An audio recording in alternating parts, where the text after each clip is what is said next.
kwa yale yanayoendelea katika sayari yetu dunia sasa hivi, tishio la kuwepo kwa vita ya tatu ya dunia, yote hii ni ishara na ni dalili ya kwamba tunaenda katika ulimwengu mpya. We are entering into the new age, zama mpya za mwanadamu.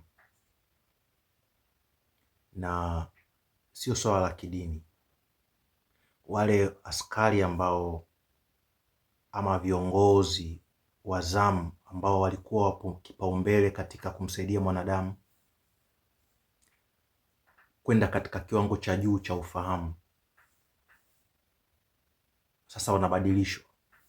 Wao ndio waliotupeleka mpaka hapa tulipofika sasa hivi. Viongozi wa kisiasa wengi wanafanya kazi katika mtindo wa narcissistic. Viongozi wa kidini hali kadhalika wanaongoza watu katika hofu. Kumbuka, hofu ndio inayopelekea yote tunayoyaona. Kutaka utawala na udhibiti ndio inayopelekea machafuko na vita. Njia pekee ya kubadilisha dunia ni kubadilisha ufahamu, kutoka kuwa nje, kutoka katika kujitambulisha na utambulisho wa nje, your egoistic self, hadi kuingia ndani yako na kuupata utambulisho wako halisi. Na huu ndio wakati sasa watu waliochaguliwa kwa kusudi maalum, watu wenye mioyo ya huruma, tusema empathy na chosen one, ndio jeshi ambalo Mungu amelituma kwa wakati huu kwa ajili ya kumsaidia mwanadamu. Na wewe chosen one, mtu mwenye moyo wa huruma, wengi mmepitia vipindi vigumu sana, na huu ndio wakati wenu ambao mmeamka na unaona ndani yako una mzigo mkubwa sana wa kusaidia wanadamu. Hiyo sio bahati mbaya, is not coincidence. Ulikuwa umeandaliwa na umeletwa maalum kwa wakati huu. Huu ndio wakati ambao mtaitawala dunia. Sio kuitawala dunia kwa kushika nafasi na vyeo. Inawezekana ikawa hivyo kwa jinsi ya kimwili physically, lakini hasa sio kuchukua nafasi labda za kisiasa. Inaweza ama isiwe hivyo, lakini hasa ni kumsaidia mwanadamu kupata ule utulivu wa kifikra na kuingia ndani yake ili kuweza kukua kiufahamu, kuweza kujitambua mwanadamu yeye ni mtu wa namna gani. So jambo la msingi la kuzingatia wakati huu sio wakati wa kuwa na hofu. Naona comment mbalimbali watu wanaongea kuhusiana na yale yanayoendelea, vita ya Iran, Marekani na Israel. Kwa watu wengi ambao kupitia mifumo ya kidini, hata wengine kwenye mambo ya kisiasa, wamekuwa wakileta hofu. Unajua hakuna mdudu mbaya kama hofu. Hofu ni mdudu ambaye akikung'ata na kufanya unashikwa ganzi, ni kama una paralyze na kufanya paralyze. Unashindwa kufanya kazi katika namna unayotakiwa kufanya. Unashindwa kuwa vile unavyotakiwa kuwa unapokuwa na hofu. Sasa huu wakati mambo ya kufanya wakati huu, zingatia, punguza mwendo. Usiache kufanya mambo ambayo umekuwa ukiyafanya kama ni ya kiuchumi na mipango yako, lakini jambo la msingi, punguza mwendo. Focus yako, attention yako, umakini wako, mkazo wako usiwe nje, uwe kuingia ndani yako. Wakati huu jambo gani jingine ufanye?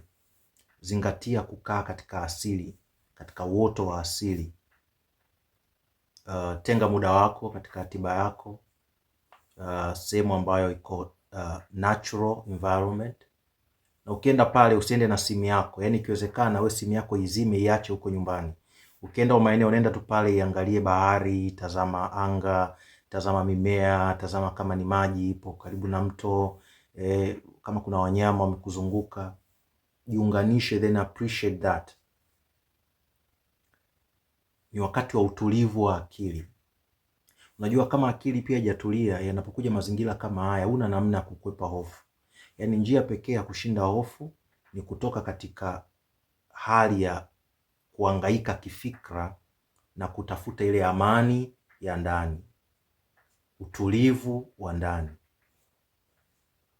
Sasa ili upate ile amani ya ndani ambayo itaakisiwa katika ulimwengu wako unaokuzunguka, inaanzia hapa, inakuja hapa, inakuja hapo juu, alafu inarudi, inakuja ndani, alafu inatokea nje. Sasa lazima uingie hapa ndani yako, alafu uje hapa katika ufahamu wako, uongeze mtikisiko wa masafa ya hapa ili ujiunganishe na chanzo. Sasa chanzo Kumbuka pia chanzo ni wewe mwenyewe ndani yako, lakini chanzo sio tu wewe ndani yako na ulimwengu wako kimekuzunguka. Yaani Mungu yuko ndani yako na uko ndani ya Mungu. Yaani wewe, hiyo ni lugha ya sasa watu ambao wa dini wanaweza kaelewa kwa urahisi. Ukisikia maandiko ambayo Yeshua anasema mimi ni ndani ya Baba na Baba yu ndani yangu. So unaelewa? Kwa hiyo ndani yangu, ndani yake. You see? So inaanzia hapa, inakuja hapa, inakuja hapo, alafu inashuka, alafu inakuja hapa tena, ndio inakuja katika ulimwengu wako. Sasa huwezi kuingia hapa kama una majeraha. Huwezi kuingia hapa kama bado akili haijatulia, upo kwenye mahangaiko, upo kwenye masumbufu. Na ndio maana wakati huu watu wengi wameamka, wamejua walikuwa katika mahusiano sumu, mahusiano ambayo yalikuwa yanawatoa katika utulivu, wasiweze kuingia hapa.